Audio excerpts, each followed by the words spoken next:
Welcome to the Solomon's Corner podcast. Today we're going to be talking about Jeremy Boring and Prenups. We're going to be talking about IVF. We're going to be talking about mortal sins. And we're going to be talking about the book He Leadeth Me, which is the book that they're doing on the Hallow app for Pray 40. So stick around and we'll talk about all these controversial things, and hopefully I don't make too many people mad. We'll see. Welcome to the Solomon's Corner podcast, a place for thinkers. Join us as we explore the depths of theology, philosophy, and the Christian intellectual life.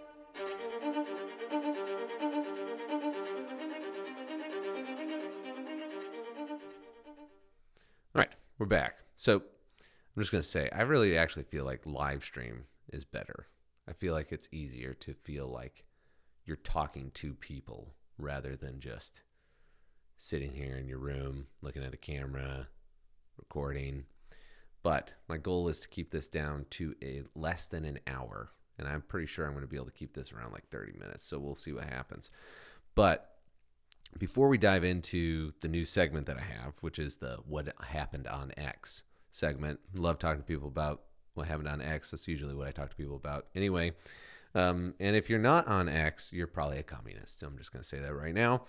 But there's forgiveness. So you can always sign up. You can always get on there. You can always find out what's going on, what's true in the world, what's fake news, all that good stuff. So this is a pretty casual podcast. I don't know if you can tell, but try to, make it a fairly well done, well produced kind of thing to the best that I can as a one-man show. I contract my wife out for voice work when I need her. But she might be coming on more often. But one of the things I wanted to talk about before we dive into what happened on X is the why podcasts actually matter and why and who should do them. There is a phenomenon happening where, we're in a phenomenon. Like nothing, we've never been able to have access to this kind of information. People haven't been able to spin up a podcast or show like this ever. It's kind of a form of the printing press. Everybody's sharing their ideas. And the reality is, I was talking to several priests this week and several of my friends, and the conversation kept coming up like, why are you doing a podcast? And part of the reason why is because the reality is that this is just how people discover new things. Even myself, I would have never considered myself ever even remotely becoming Catholic. And the investigation started because of a Pints with Aquinas episode with Scott Hahn. So, the reality is that we just have the ability to engage so many more people with so many more ideas. And if Christians and thoughtful Christians, especially those with who have pursued advanced degrees like master's level or PhDs, and the reality is there's plenty of successful YouTubers and influencers without any of those. But if you've gotten the training, then this is the most natural place for you to go to vet your ideas, especially considering that the academy has pretty much not lived up to what its morals and virtues are. The idea that you would pursue truth, that it would develop your character, all of those things. But even more so, there was an evolutionary biologist, I believe, that was talking at one point who had said that the academy had basically died. And what he meant by that was that all of the research, for the most part, was on a feedback loop. Like if you wanted to do any sort of real research, you were going to have to break out of the academic system, because that was the way that research used to be done, was that you would go and it was kind of an adventurous thing. There wasn't a lot of money. You try to find stuff that you could do to do your testing. But at the end of the day, the idea of science and investigation and research was to challenge the status quo, not keep it in place. And so the nature of the academy has become such that if you're not studying the things that they want you to study, according to this guy, then you're not going to get published. And everybody knows in the academy that you got to publish or die. And especially considering some of the salaries you have, you better publish some books too. You're not going to just be able to publish your papers. But the nature of this whole thing led me to the conclusion that if you really care about the truth, if you really want to feel like you can test your ideas out, first and foremost, you should put them in this format or on a blog or something like that, because that does get you almost immediate feedback of how this would be received in the culture. And if you're not developing your ideas to influence others, meaning they're just for you, well, that's selfish if it's the truth, number one. But number two, you could find yourself in an echo chamber thinking that your arguments and your ideas are really airtight, when in actuality, they're not. And even still, you wouldn't necessarily find yourself being rebutted with 10,000 trolls on your YouTube channel, because after all, that's a lot of what happens. But the amount of times that you engage with thoughtful accounts or on X or whatever, if you curate your timeline to be proven influencers and thinkers, you will benefit significantly from what they're dialoguing on, and occasionally you even get to dialogue with them. The other day, I was able to ask Zizan Fleet, the author of Mao's America, I was able to ask her two very important questions to her book. And they were, why is it that Christian universities have fallen into the Marxist DEI trap? And then secondly, why does she think Christianity is the solution? It's because she's not a Christian. And her answer was really interesting. I plan to talk about it later this week, hopefully in a future episode. But I would have never been able to engage with Z in any other format if I had read her book, unless I happened to be able to attend a conference where she was speaking. And so the first reason why you should do a podcast, or at least a practical reason why, is because you actually want to involve yourself in the public discourse. It's not because you want to get 1 million of followers. Now that might be nice for my income, but it's unlikely.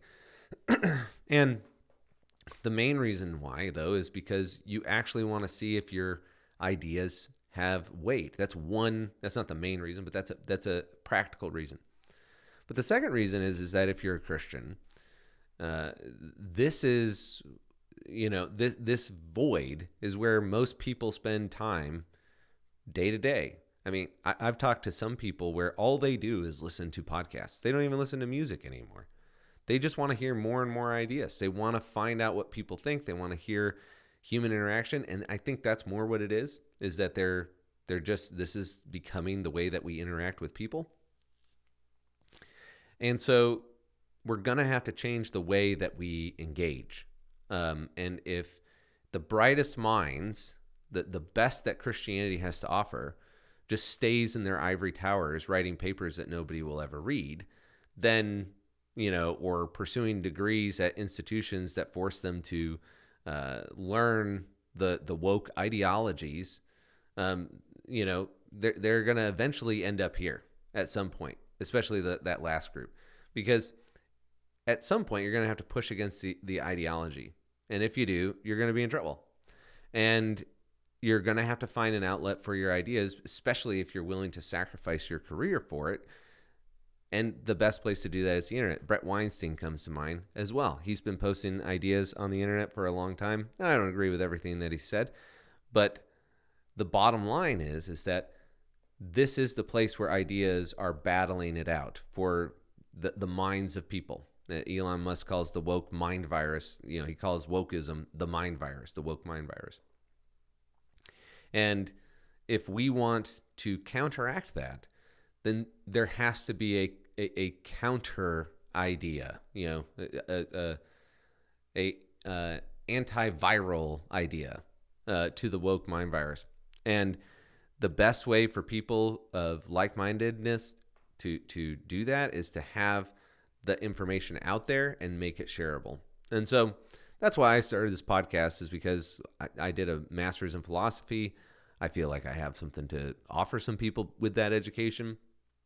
And I also enjoy just engaging with people on what's going on in the culture. And so I think that the bar is pretty low for why you would need a podcast. But secondly, what came up this week was whether or not churches should have it. And I was talking to some priests after Mass today, and then I was talking with my dad the day before about how live streaming and podcasting has really changed, and how a lot of parishes won't even live stream the Mass, the sacrifice. They won't live stream that aspect, but they will live stream the homily. But I noticed that a more practical approach, because live streaming something requires there to be technical resources there at the event, then they, especially if you're Catholic, then that person has to go to a different service, and you got to organize all this stuff, and it can be a real headache. But the same thing would go for other groups too, especially if those groups want to foster community. If they want to encourage people to be there on Sunday, to be there for the actual gathering of people, well, then the obvious solution would be start a podcast and don't live stream your church services.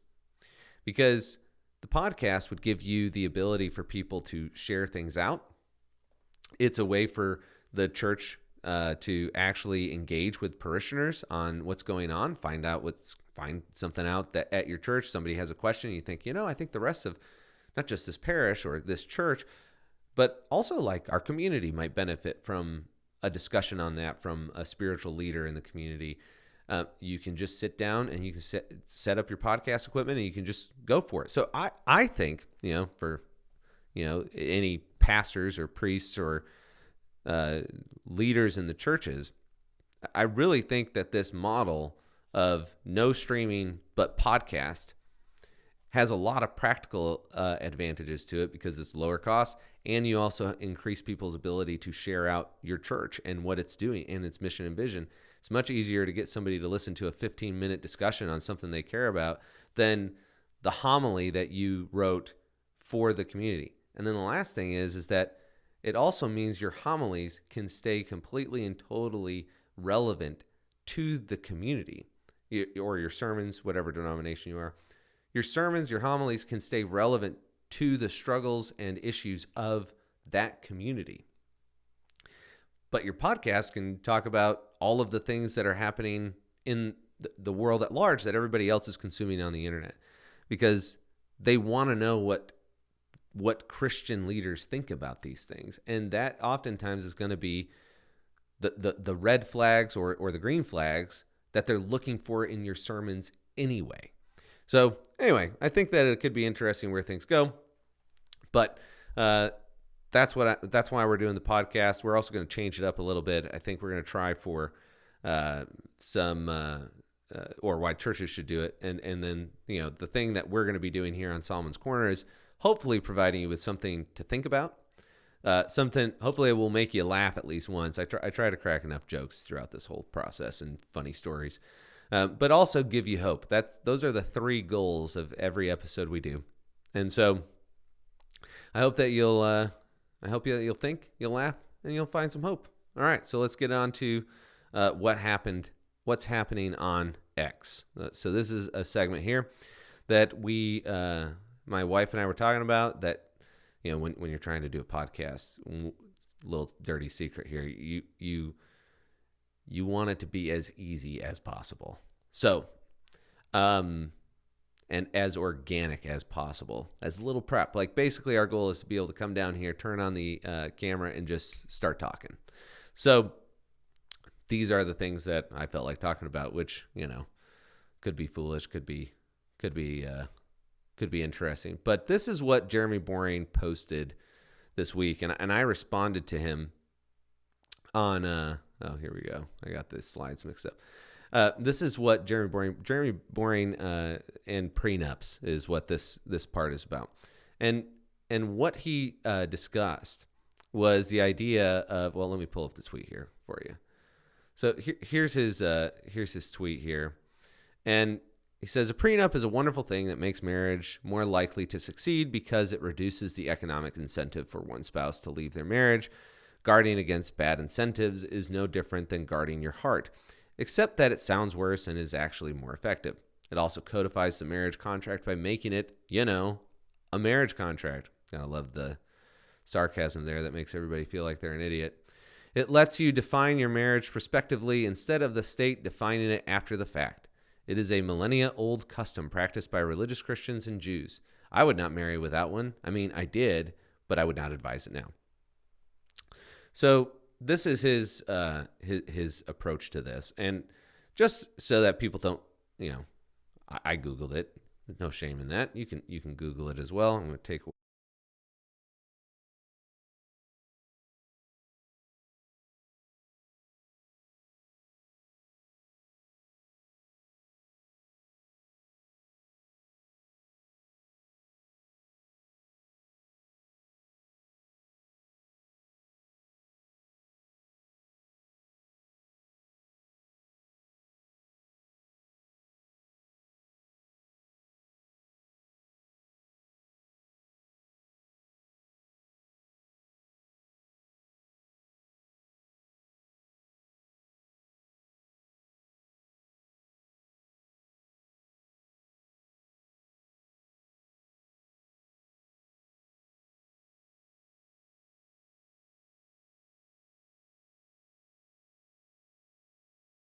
Jeremy on X.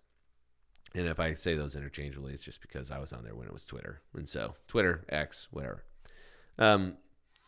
What I said to him was, and I got some responses back from people who were divorced, but I did not get a response back from Jeremy. I was kind of hoping he would clarify, because let me just say first, this is not going to be about the morality of divorce per se. The Catholic Church says you can't get divorced, but I would recommend reading the Catechism, because there's nuances in there on civil divorce, separation, but the idea that marriage is between a man and a woman for eternity is definitely part of the teaching of the church. But what we're going to be talking about is just whether or not Jeremy Boring actually is solving a problem. Does the prenup solution actually offset the burdens of economic incentives, or as he says, let me pull it up again here real quick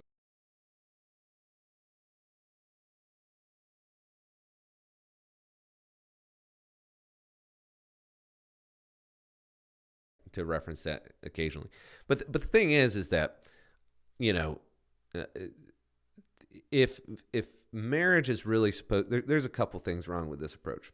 First of all, if people were saying on X, like, well, your wife could go crazy and get schizophrenia or bipolar disorder or whatever.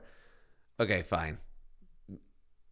Yeah, if you want to come together and say, well, I want a prenup in case you go insane and become a psychotic person. Well, yeah, that's out of their control. Nobody would have, might be a little, all right, well, maybe this person is really, really, maybe they're a lawyer, maybe they're a financial advisor or something like that, and they're just thinking that out. But I don't think that's what Jeremy Boring means. I think he means that the system is set up in such a way that your wife, because we're talking about men here specifically in the context, but that your wife has more incentives to divorce you than to stay with you, which I don't doubt. But the question is, okay, so your solution to this, to ensure that marriages succeed, is to start off with assuming that your wife will be a gold digger if you're successful. Now, I haven't read a lot of marriage books, but I've read enough. And I don't believe that any marriage book starts off now, chapter 1, prenups. You need to understand that your wife could totally stab you in the back. You're real excited. She's pretty. You're handsome. You both love God. You both love movies. You love cooking together. Sparks are fine, but just remember that's going to fade. And one day, if she wants to, she can take you for everything you've got. Okay. But the bottom line is, the reason why this is kind of absurd is because everybody understands that, just practically speaking, if you couldn't trust your wife, you probably shouldn't marry your wife, and vice versa. Like, especially Christians. So the way that this breaks down is that I think, number one, it presumes that our understanding of marriage and our discernment about it should actually be more surrounding what's going on in the state rather than what the church and God say about what is required for a successful marriage. And Paul, the apostle, is very clear, St. Paul, in Ephesians 5:25, that husbands are supposed to love their wives the way that Christ loved the church, and wives are supposed to submit to their husbands. Now, that's a dirty word today. Everybody tries to reinterpret submission as, well, actually, it means that the woman can run the household and the man is supposed to keep his mouth shut because if he opens his mouth, he's angry. That's an exaggeration. But the bottom line is that everybody who approaches that passage typically emphasizes the submission issue, and they don't like that. So they try to interpret it in a way that either completely makes it irrelevant so that there's never a situation where a woman has to usually they're worried about abuse or something like that, but it's gotten elevated to a point where the concern is actually just the woman should never have to do anything she doesn't want to do because they're concerned about this abuse. And yeah, you shouldn't just like your husband can't abuse you like that. That would violate his part of the covenant, which is to love you as Christ loves the church. So this is a mutual covenant of two persons giving everything about them, body, soul, one flesh. They are giving everything that they have to this union called a marriage. And so, yes, there's a risk to that. But the reason why the risks are there is to make sure that the wife and the husband are counting the cost and that they really actually do love each other. Because love is going to be the only thing that makes that marriage successful, not a prenup or anything like that. If we suddenly start saying, well, now we have to have a prenup, you're undermining the foundation of a successful marriage, which is trust. And from that trust, you're willing to give that person your love. And so once you enter into that, the opportunities for more trust and more respect breeds this love that is so real that it becomes a child, as Michael Knowles has said often. Got to give him credit. I never heard that. He was the first one I heard that from. But so what this prenup does is that it actually undermines the Christian definition of marriage and just makes it a state thing.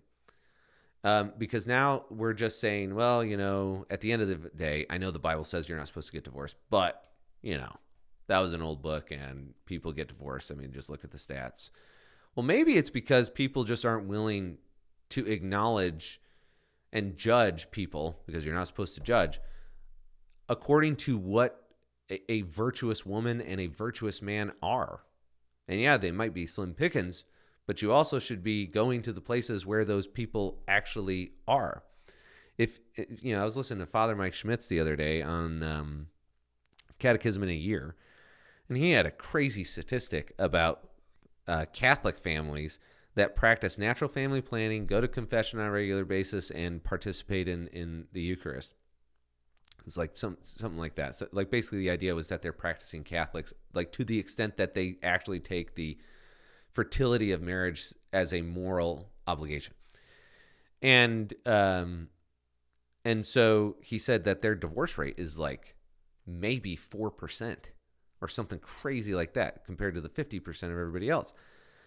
And so the reason why that I think that's significant is because the state's not telling people they have to have babies, and they're not telling people that they can't get divorced. It's saying the actual opposite. Like, you should have as few kids as possible. You should understand that your marriage is likely to divorce multiple times probably, and so you should get a prenup. But if we allow the definitions of the risks and the solutions to a successful marriage be determined by the secular world, then we're undermining, again, the Christian authority to define what a marriage is and what's required for its success. So that's the first problem. Like, I don't think Christians are going to just buy into this. I think that, well, maybe they will. I mean, who knows? But if they do, it's going to be to their own detriment, because they're going to, again, concede more ground that the state determines what the nature of marriage is. Not to the degree that the LGBTQ movement did, but it's, again, conceding even more ground. But this time, in the actual male-female relationship this time. And so you have Christians, just like the feminists did, say, well, I don't really have to submit. Now you have men saying, well, I don't really have to give my life for you. I don't really, I mean, it's a metaphor. Jesus saying that you're supposed to give your life for your wife, like being willing to die for her, as long as she's good, as long as she's a good, submissive wife, that's when you're supposed to die for her. Well, that's not what Jesus did. So I just think that it's possible, again, I'd like to hear Jeremy talk about this because I love the Daily Wire guys. I definitely don't think that Michael Knowles or Matt Walsh would agree with it, but they're kind of like, they got to pick their battles. But, again, if you're talking prenups, like in the non-traditional sense that, you just want to, if my wife gets hit by a rock and then she turns into a schizophrenic nutso, okay, yeah, sure, work that makes sense. Yeah, be prudent. Okay, yeah, you and 1% of everybody else who thinks that's a real likelihood. But the last thing is that in the secular world, why would they get a prenup? The only reason why non-Christians get married anyway is just because they were immersed in a Christian culture. And as we've seen, lots of people just say, well, if I'm having sex, why get married anyway? In fact, there's even in the catechism, there's a whole thing on free unions. And just this week, somebody sent me an email asking, well, can a man and a woman just tell each other that they're never going to leave each other and then tell God that they're committed and then have sex and say they're married? They were asking for biblical arguments for that. I don't think that there are any because largely the way that we do marriages today are based on tradition. But for the Catholics, it's based on the authority of the church, that there has to be a priest present there to bless the sacrament. So there are no such things as free unions. But in the secular world, that's a lot less risky. So again, the question is, do prenups actually solve the problem of failing marriages? No, because the reason why marriages are failing is because people are ultimately selfish. That's why a woman might divorce her husband and take him for everything he's got, especially if he gets rich. Now, that doesn't mean that everybody does that. I'm not saying that. It's just that in this context, that's the kind of thing that a prenup is supposed to protect against. And so the secular world looks at this and says, well, gosh, if the Christians think that marriage is basically a risky contract where you could just get screwed out of everything, well, I'm already sleeping with her. We already live together. Why even bother going through with it? And so I think that if the prenup culture actually takes off, I think it's going to actually just do more damage to marriage than good. It's not going to make things more successful, that's for sure.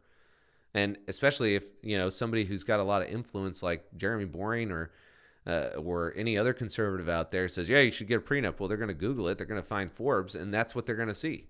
They're going to see, oh, you're supposed to save your estate and those kinds of things. And again, I don't think that you have to be totally concerned. We're living in the era of the internet. It's not like, this is some shady discussion. It's just what he thinks.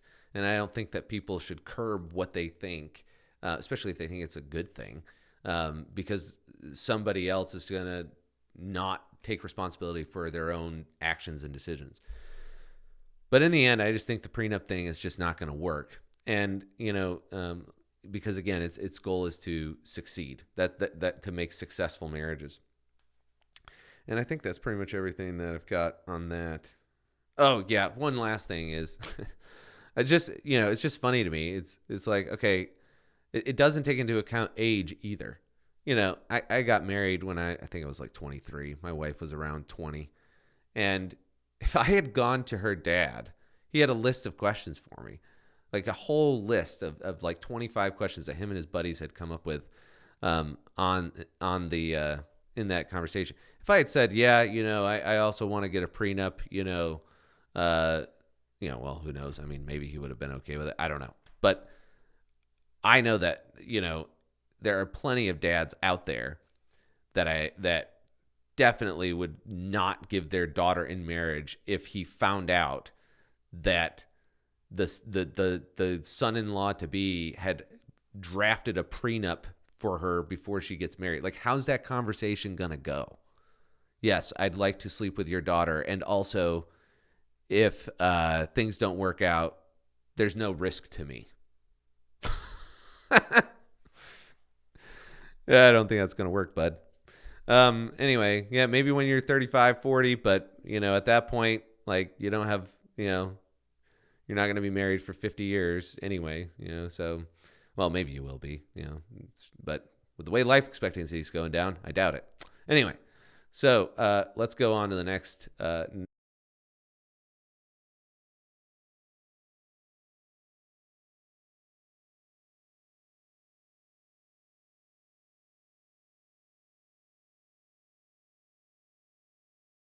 The post that I had was this guy here. I got my Finder open. You guys are seeing I'm going to shut this stuff. There we go. All right, you guys should be able to see my screen now. Okay, so I posted this thing on IVF, and the reason why I did was because this IVF thing was going around. Jack Prosobic, who's a Catholic, saw that Trump had kind of gotten soft on the IVF issue because of an Alabama law or something like that had just passed, saying that the embryos in that are conceived in IVF are considered lives, human life, and so this is going to have an effect on the IVF industry. So Carrie Lake, Trump, the usual conservative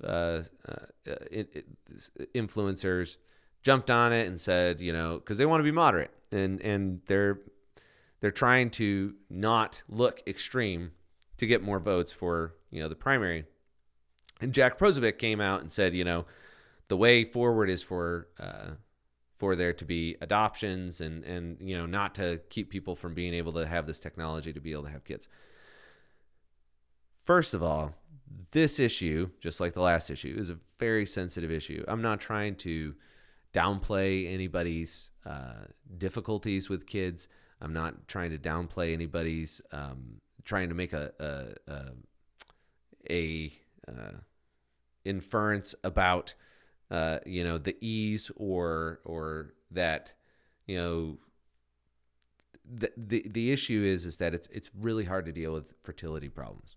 So I'm not trying to be insensitive, but we also have to be sensitive to the fact that children are dying in the process.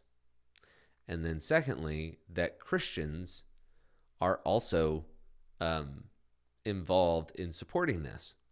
And so I posted this thing, which was basically, kind of a little informative post about the fact that 3 major influencers in the last 70 years all recognized that contraceptive technologies were giving the impression that man was becoming more and more like a god. And such to the fact that Yuval Noah Harari, who wrote the book Homo Deus, which is Latin for man god, and also says it is not an exaggeration. He believes technology will eventually cause human beings to become gods. And you can look it up. We're not going to get into it now, but he's not a fringe thinker. Obama endorsed him, okay, and his books. He's spoken, and if you look at his website, look at all of the world leaders that he's consulted with. He is not some, Alex Jones for the transhumanist movement. But the other 2 people that recognized this were also C.S. Lewis and Hannah Arendt. And again, this technology, IVF specifically, was recognized by Yuval in his book Homo Deus. This is the first page of his book with the caption "In vitro fertilization: mastering creation." And the reason why this is significant is because Yuval's not on the Christian team. And yet the promise to Adam and Eve in the garden from the devil was, if you eat of this tree, you will be as gods. The moment you start to see those who are antagonistic to your view making progress towards something that you also making progress towards something that the devil used as a lie or a deception, you may want to rethink your position, morally speaking. And in this case, the shared subject is IVF. If Yuval is looking at these ideas of IVF, these new technologies, and seeing them as steps towards man no longer needing God, which he says openly, you may want to think twice about whether or not you participate in said technologies. But even further, Hannah Arendt and C.S. Lewis were very different thinkers, and they both recognized the same phenomenon in their books, The Abolition of Man, which is a fairly easier book, and The Human Condition. And so, at the end of the day, these two books, again, Jordan Peterson said this once, when you find people who are from different backgrounds, totally different ideologies, and they're all zeroing in on the same conclusion, the same truth claim, there's a good chance that that's true. And the thing that all three of these people are recognizing is that contraceptive technologies are destroying the human person. C.S. Lewis says that.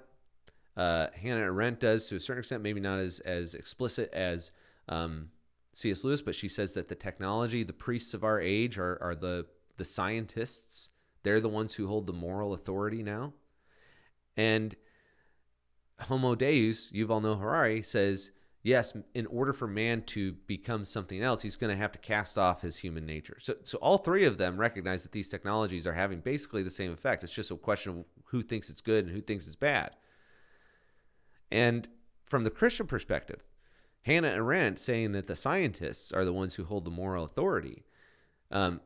This is definitely true for a lot of American Christians, Catholic and Protestant, but the Protestants at least have kind of an excuse for it, because they believe that Scripture alone and their human reason are kind of what determine the moral order for their personal lives. Now, there are people who will push back on that. Protestantism is big and very, very much contradictory in nature. But in Catholics, it's interesting when you talk to a Catholic, they know what the church teaches because they want to know if they can get an excuse for what they know, whether that's abortion, IVF, or whatever. So they know what the church teaches on these things oftentimes. Now, not everybody does, but, like Jack Posobiec definitely knows the teaching on IVF. He's claimed himself as a devout Catholic. He knows that is against church teaching. He knows that. And the reason why it's against church teaching and why it's considered immoral across even Protestant circles is because you're not without an excuse on this procedure. It's almost analogous to the temptation of Christ in the desert, where the devil makes these deals with Christ. And what is he appealing to? He's appealing to a lot of things that are oftentimes attractive to us. You're hungry. You should sin so that you can eat. You should exercise this divine power, to satisfy yourself. Or you have if you bow down and worship me, you can have all these kingdoms or whatever. And it's no different than the fact that the Antichrist oftentimes uses, there's a quote from this movie, The Hidden Life. It says the Antichrist uses our virtues against us. And the guy who's saying that is actually a bad guy. But in the end, he's not wrong. And that's one of the deceptive aspects of the Christian spiritual war we find ourselves in, is that it's a good thing to want kids. It's a good thing to want marriage. It's a good thing to see a woman who's beautiful and recognize it as such. It's not a good thing to get kids at any cost, because you're not afforded they're not property. They're not cars. They're not cell phones. You don't just go buy one off the shelf. And if you don't believe that that's what people are doing like that, watch some of the LGBT videos who use similar technologies for surrogacy, and are selecting people's genetic profiles to decide what kind of child they want, just like you would a car. So these technologies are antithetical to the Christian way of life. They kill children. They leave them in a kind of like weird frozen state of life. Like we know that those are children in there. And then they are either donated to science, which is pretty sketch, as far as like the human donation process to science. That's not a humane thing to do. And the problem is that nobody is without an excuse on this stuff. When they go through these procedures, because I've known multiple people who have gone through this, they have to sign off on what they're going to do with the leftover embryos, because nobody wants a Kate plus 8 situation anymore. And so the issue is that no one is without excuse on this. And that makes these sins particularly problematic, because you know what you're doing. And it does have an impact on people's spiritual life. I can testify to that with all the people I've seen go through this. It changes their view of God. It changes their view of a human person. And the only solution to that is not to let IVF continue. It's to recognize the dignity of human persons and then ask ourselves, well, what is permissible for my Christian walk, given what a human person is and what God says they are in his word and what the church teaches on that? Because IVF is just, it's not a good practice, and you don't even have to be Catholic to recognize it. If you believe that life begins at conception and you think IVF is okay to do, you are blatantly contradicting God's requirement that we not murder people. You are breaking one of the 10 commandments. And like the Bible says, if you sin against one of them, you sin against all of them. And so it's vital that Christians understand that this is not just like, oh, whoopsie, well, I might have sinned, but now I got my kid, so I guess I'm good. I would just be really cautious about having that attitude on this subject. But anyway, this got blocked, and so, and in the Catholic Church, it's a mortal sin. And that leads me to the last section that we have today on what happened.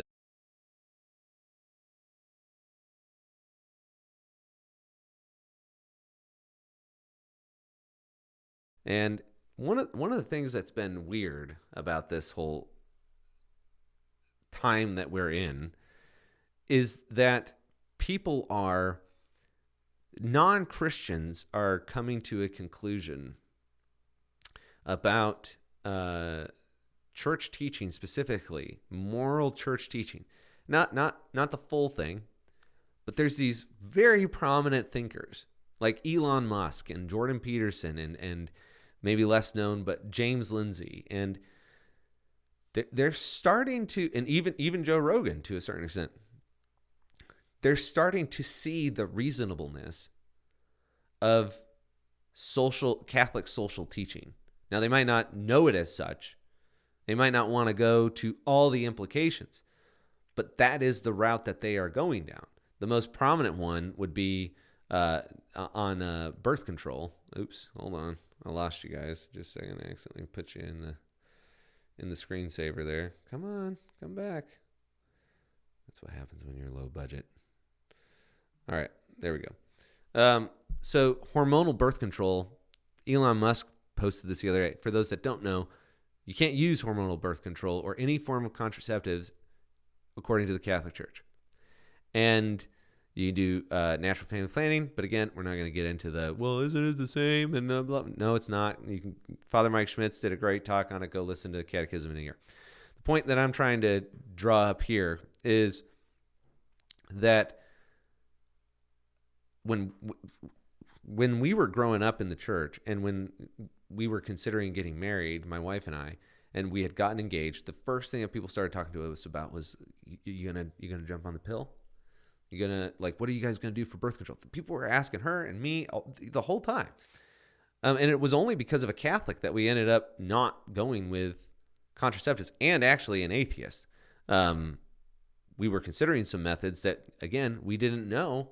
And one of my wife's friends, I don't know if she's an atheist, it's been a while, but she said, yeah, I don't think you want to go through with that because you're a Christian and like you don't want that method. I think it was an IUD or something like that.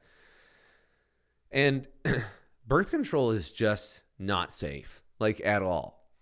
And it was something that was like, I can remember distinctly that, Christians were just like, it was just kind of like a thing. Nobody considered the history of it. Nobody considered the origins of it. In fact, when I first started hearing about the origins of it, Jordan Peterson was the one who was talking about it. Jordan Peterson's not even Christian. He made a claim several years ago that birth control was probably the most influential technology. I think he said this multiple times. Influential technology to date, because it radically changed our perceptions of what it meant to be a woman, and because it disrupted the natural order to that degree. For the first time ever, women didn't have to think about their lives in light of their natural purpose, which was childbearing. And people don't like that, but that is what separates men and women. One can have a child, the other one can give a child. And so, one can birth a child, the other one can impregnate a woman. Those are the differences in terms of gender, or in terms of biological sex. And so when you're looking at the fact that, wow, so this is what the Catholic Church teaches on that, and Elon Musk says this, that's weird. And then you look at the fact that a lot of people said, I only want 2 kids. A lot of Christians said they only want 2 kids. In fact, when we had our twins, they were boy-girl twins, the first thing that somebody came up to me and said was, so you done now? You got your boy and your girl. And even still, we were a family of 6 kids, and it was a regular occurrence, according to my parents, that people would look at them funny for having as many kids as they had. And again, the church teaching was always there that if you're going to be married, that your marriage is primarily for the raising and educating of children. And it was in there. But it was mocked a lot of times by Protestants as this arbitrary rule or whatever, that you weren't supposed to, that it didn't matter. It's just the church trying to, push you on it. And now you've got another form of racism coming in. Racism is another mortal sin. And James Lindsay is the one who's pushing against that. He's an agnostic, and he was part of the neo-atheists to a certain extent. He was with Peter Boghossian for a while, and now he's at church conferences trying to get Christians to wake up about what DEI is and how racist it is, because as many are saying that are not Christians, that the only antidote that they can see to Marxism is Christianity, even though they don't believe it. That's what Zizan Fleet says in her book, Mao's America. And also what she said to me when I asked her on X a couple weeks ago. And so the nature of these channels, and I think she may have said it on Tucker. Actually, she was just on Tucker too, so you can go check that out. But what hit me was, as I was preparing for my first confession, I was going through the exercise on a reflection of conscience. And what that is, for those that don't know, is that you before you go into confession, you're reflecting over the sins that you may have done. And for your first confession, it's the sins that you have done for your entire life that you can remember. And I was going through what in the book that they gave us, they broke down, this is what a mortal sin is, this is what a venial sin is, and without getting into the theological implications of that, essentially, just to summarize, a venial sin doesn't cause you to lose your status of grace with God, but a mortal sin does put you in a state that's no longer in the grace of God. And so in order to alleviate that, you need to go to confession. Now, most people don't understand that a mortal sin, there's criteria behind that, and we're not going to get into that. If you want me to get into that, I'm happy to do it. You can find it yourself. You can go to the Catechism of the Catholic Church. It's not a secret. You can just go find these things yourself. Or if you want to listen to a priest talk about it, go to Father Mike Schmitz. He talks about it, gives great examples of what they are and why people mix them up sometimes. So we're not going to do that here. But basically, what happened to me was looking at the list of mortal sins, and I realized like the most prominent people currently telling the world to avoid mortal sins, the most prominent people, that doesn't mean Christians aren't, but the most prominent people on Twitter. I mean, Elon Musk has something like, last I checked, 160 million followers on X. And he has told people to have lots of kids and get away from birth control. Jordan Peterson is another person who said the other day that to be the most sane, you should be Catholic. And at the end of the day, these issues are, people will say, I don't think mortal sins exist. But where I'm going with this is that mortal sins clearly do exist, at least at the political level, because they will destroy your society. So if mortal sins are so bad that they can affect your status with God, according to the Catholic Church, wouldn't they also have material effects too? Meaning that they might actually have an effect on civilization? And what all of these non-Christians are recognizing is that, and none of them have tied this back to the Catholic Church. It was just my reflection on conscience that kind of caused this epiphany, that non-Christians are recognizing the threat of mortal sins that the church has taught on for a long time.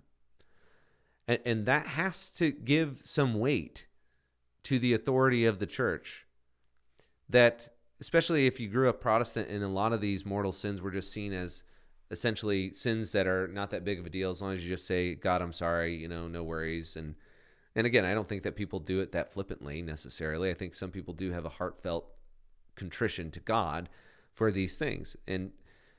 But there has to be, maybe some credit given to the claims of the Catholic Church, given the fickleness of human reason, how often we get things wrong, that they didn't just get one right or two right, but got a lot of things right. Abortion, IVF, surrogacy, those three alone are sacred cows on the left. They've got, and to a certain extent on the right too. Having lots of kids. If you don't have lots of kids, you don't have a nation. You definitely don't have a church. Racism reemerging as a mortal sin. And the fact that the non-Christians are the ones leading the charge on this should make all of us really think hard about that passage that Paul says you should work out your salvation with fear and trembling. Because if the church is not going to, or leaders are not going to call these sins what they are and educate people on what they are, that's not good for anybody. And it's not good for the pastors. It's not good for the priests. It's not good for any Christian leader, because, Jesus said, if you lead one of these little ones astray, you're going to have a millstone around your neck. And it's not good for any of the people who may have lesser culpability because they aren't the leaders, because they still have to deal with the consequences of the sin, and they are absolutely tragic. So maybe we'll do more on that, more in depth on how these pagans are recognizing the mortal sins by their reason, and what those implications are for society. But the last thing I wanted to talk about was the Pray 40 challenge with Hallow. And I think that what we're going to do is, every time we do this, I'm going to kind of give an update on the books I'm reading and some of the things that we've discovered in those readings and observations and stuff. So if you have a book you want me to cover or you want me to reflect on, put it in the comments below and I'll definitely consider it. But the book I'm reading right now is He Leadeth Me by Father Walter Cisek. And I discovered this because of the Pray 40 challenge on Hallow. And I'm just going to plug Hallow for a second because I really thought that the thing was cheesy when I saw the ads, not the Super Bowl ones with Marky Mark. Mark Wahlberg, for those that don't know. A lot of people don't know that he was a rapper first. But he was. Marky Mark. Look it up. And so anyway, the first thought that I had was that somebody's going to go visit a Catholic church because Marky Mark told him, something about the Catholic faith that's not true. And then they get to RCIA and they're like, well, Marky Mark told me, though, on the Hallow. But it's actually not like that.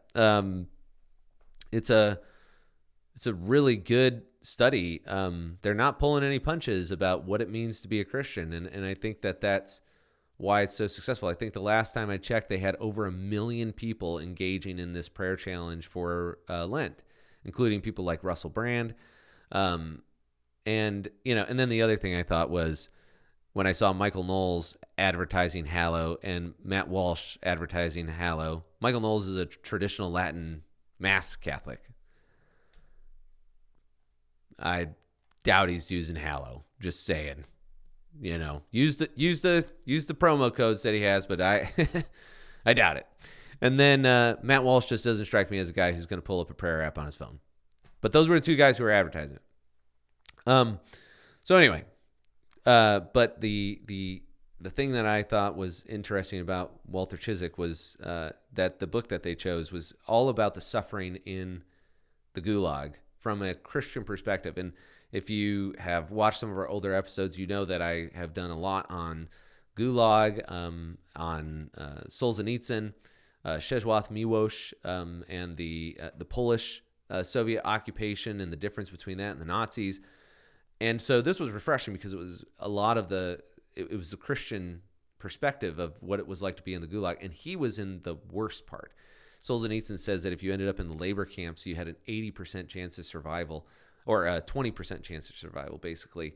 He talks about the guys who worked on the White Basin Canal, like hundreds of thousands of people died, literally freezing to death, standing up. And so, the conditions that Walter Cisek was in, Father Walter Cisek was in, were just really, really bad. And, some of the things that he says, people have said before in Christianity, but they're saying them from a place of comfort, and so they don't really stick, but they're bumper sticker slogans. And they're not really sticking. And then when Father Walter Cisek says, yeah, and so I was in solitary confinement for 5 years, and that's when I realized that God had broken me and I had to surrender everything to him. Like, how many times have you heard surrender everything to him? Surrender everything to God. Well, yeah, working on it, but what does that really mean? If you want to know what that means, buy the book He Leadeth Me, because I don't think I've read a better book on the subject, and especially if you're concerned about what's going on in the world right now. Journalists are getting arrested for writing articles. The border is getting flooded. I've met 2 people since we moved to Ohio who have lost loved ones because of the fentanyl crisis. And, we're just in a real dark period in our nation's history, and we don't know to what extent God's going to ask us to be touched by that. It's going to be different for everybody. But if you're finding yourself nervous and not able to surrender, I highly recommend the book, and I highly recommend the Pray 40 Challenge. It is really, really good. And if you don't like the idea of paying for a Christian app, I'm just going to say it's worth every penny in terms of its quality. I mean, it's really setting the bar for what Christians should do in terms of application development. And I say that as somebody who's a developer. But anyway, so the one thing I wanted to bring up, though, was that in his there were 2 things I wanted to bring up, and I'm trying to get through them really quickly. Is that number 1 is communism being a religion, and number 2, the Catholic doctrine being part of how he was able to get the reflections that he got. And so the first thing is that, a lot of us will say communism is a religion, but we don't really know, if you ask somebody, well, what is a religion? A lot of people don't really know what a religion is. but they know it when they see it. They understand, well, Catholics are definitely religious. Muslims are religious. Jews are religious. Non-denominational Christians might be religious. Maybe. We're not sure. But they definitely are. They're definitely Christians. They're definitely worshiping God and stuff. But there's something that comes to mind when we think of a religious person. Somebody who's willing to, for example, wear their religion on their sleeve. Or, if you're a fan of Ben Shapiro, I like Ben Shapiro, he has a yarmulke, and he's talked about why he wears one all the time. Or priests and their collars, or Catholics and their rosaries. Like, you can spot these people by the matter or the stuff, the physical stuff that they use to designate themselves. You can spot a communist too, hammer and sickle. But you can also spot them by their practices. Like, they seem to venerate things or praise things, or even in some cases worship their political leaders, right? And so what does that look like? And, it's easy to say communism is a religion and Catholics are a religion, and you can even read The Captive Mind, and you can see how the communists co-opted a lot of Catholic practices to give the impression of kind of a deification of these communist leaders like Stalin and Lenin. But I hadn't read anything that really kind of drove the point home. And when Father Cisek is in the interrogation, he ends up having a moment with the interrogator where they start to argue about Catholicism and communism. And Father Cisek says that the interrogator was trying to convince him to become a communist and to work with them against the church. So he says here, the interrogator explained how easy it would be for him to arrange that I join and become a member of the Orthodox Church, and also to arrange for me to have a platform from which I might denounce the Pope. He stressed how the Orthodox Church, unlike the Catholic Church, had condemned fascism and was helping the government in the war against totalitarianism. But the popes had attacked communism, especially Pius XII, who surely must secretly sympathize with Mussolini and Hitler. That led to long arguments about the church. Finally, I, Father Cisek, managed to convince him that the Catholic Church was, to me, at least as meaningful as the Communist Party was to him. I felt toward her, the church, the same sense of loyalty and allegiance that he felt to the Communist Party. I could not help it. It was part of me. So we agreed to disagree, and I felt I had won another round. And the significance of that is the fact that the appeal that Father Cisek is making is a religious appeal, that I have to give everything I have to this. My whole body, my whole soul, like everything has to be given to the church. And the point at which they find common ground is that the Communist Party has asked the same of the interrogator. You have to give us everything. In fact, one of the things that Solzhenitsyn talked about was the fact that many communists were in the Gulag. In fact, if you read In the First Circle, one of the main characters, I believe his name is Rubin, is a communist who believes that he was rightly put into the Gulag because he had failed the party and he was serving a kind of penance. So the brainwashing goes so deep on this stuff. And this is why I think this is the first time I've read any quote that showed that communism was very much like a religion. And so the last thing I want to touch on here is that, and I'm going to do this quick because I want to try and do this in less than 5 minutes, is that I noticed as I was coming into the Catholic faith that people I would share a story of a saint or a Catholic compared to, and their story and struggle. And what I found in Catholic stories were a lot of incredibly powerful stories that were completely and totally tied to some sort of doctrine of the church. So St. Maximilian Kolbe has a profound life. He was a real person. He was a recent person. He's in living memory. If you go to Auschwitz, you will find a memorial to him there. And his devotion to Mary was so strong that even some of his Catholic brothers were kind of saying, hey, man, like, taking it too far. But then when you read about his life in the concentration camp in Nazi Germany, this is Father Maximilian Kolbe, not to be confused with Father Cisek. I'm just trying to make a point here. He is incredibly Christ-like, and more so than I think any of us would ever dare to think that we would be.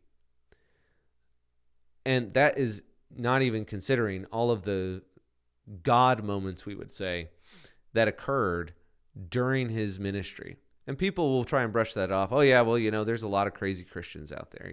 There's some weird ones. And, they weren't right on everything. Yeah, I understand. But the problem is that for a Catholic, you can know what parts they were right on and what parts they weren't. And it's very, very clear because it's either a dogma or it's not. And in the case of Father Walter Cisek, the reflections he has should not be just chalked up to reason. When he gets to the section on the body, he says that he had learned so much about the body, and he says here, the spirit is willing. The spirit is indeed willing. The spirit indeed is willing, but the flesh is weak. How often during the long years in the labor camps did I think of that scripture text, sometimes in a spirit of gentle irony, but mostly in the agony of piercing bodily pain or the despair of total exhaustion. And how often during those years did I think of how much the body means to man, how essential its well-being is to his well-being, how prominent a part in every activity of human existence is played by that clay into which God first breathed the breath of life. Man is a creature composed of body and soul. We have recited that truth from the day we first learned our catechism. But until the body fails us, or pains us, or forces itself upon our attention by some little twinge or complete collapse, we tend to take for granted the first and most precious of God's gifts to man, or to give it short shrift. Then he says, my second day in the labor camps was one of those days, which just says to you how bad it was. He's not even past day 2. And this is a reflection that he has from that time. But the reason why I bring this up is because if you were to ask for a robust theology on the body and the soul from most pastors, they won't be able to give it. Maybe even some priests. But you can find a deep and robust teaching on it from either popes or from the Catechism on the Catholic Church. And there's no doubt that it's ingrained in that. Now, you'll find the occasional Protestant, like it's part of the teaching of the church, institutionally.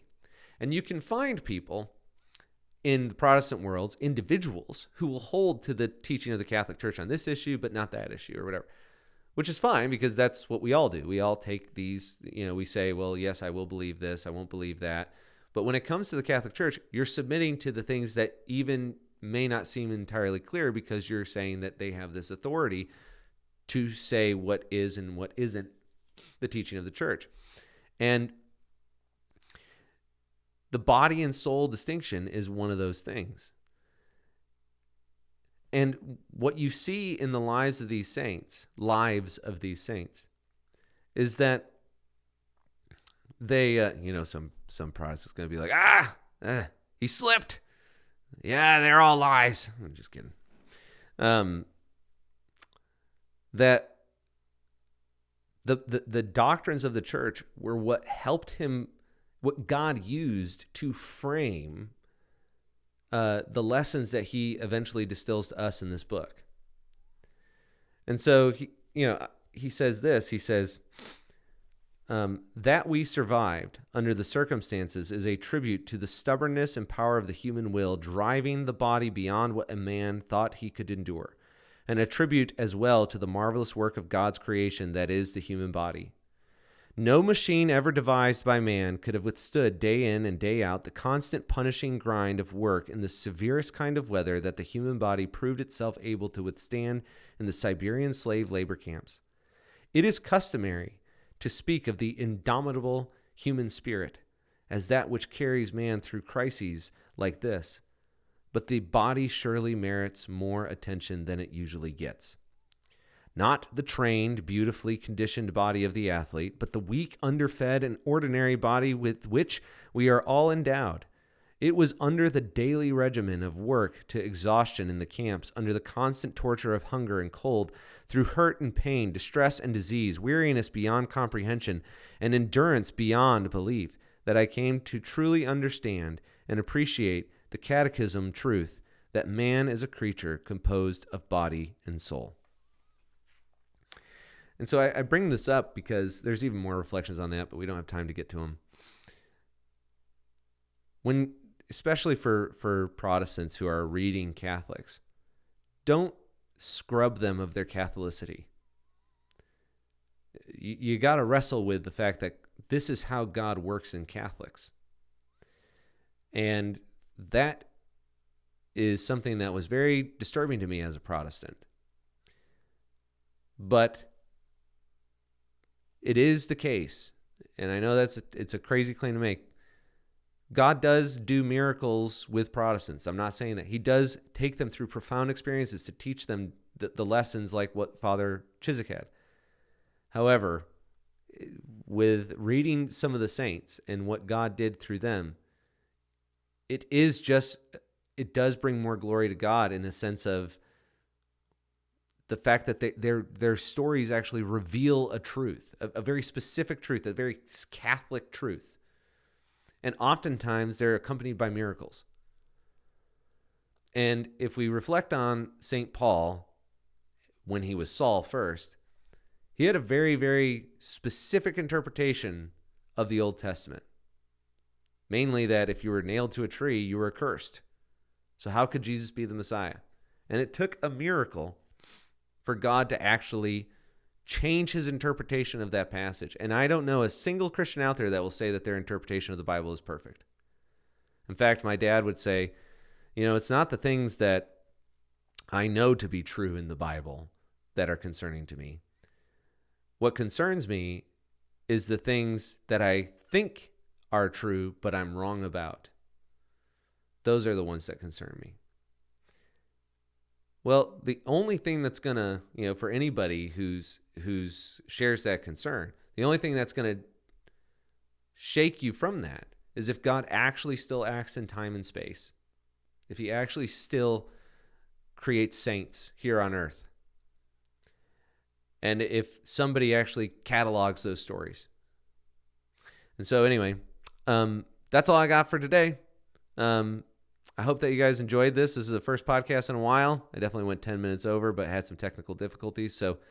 But I really appreciate you guys sticking it out to the end. Thank you so much for listening, and hopefully we'll have another episode next week. I'm Daniel Roberts. This is Solomon's Corner. Keep thinking.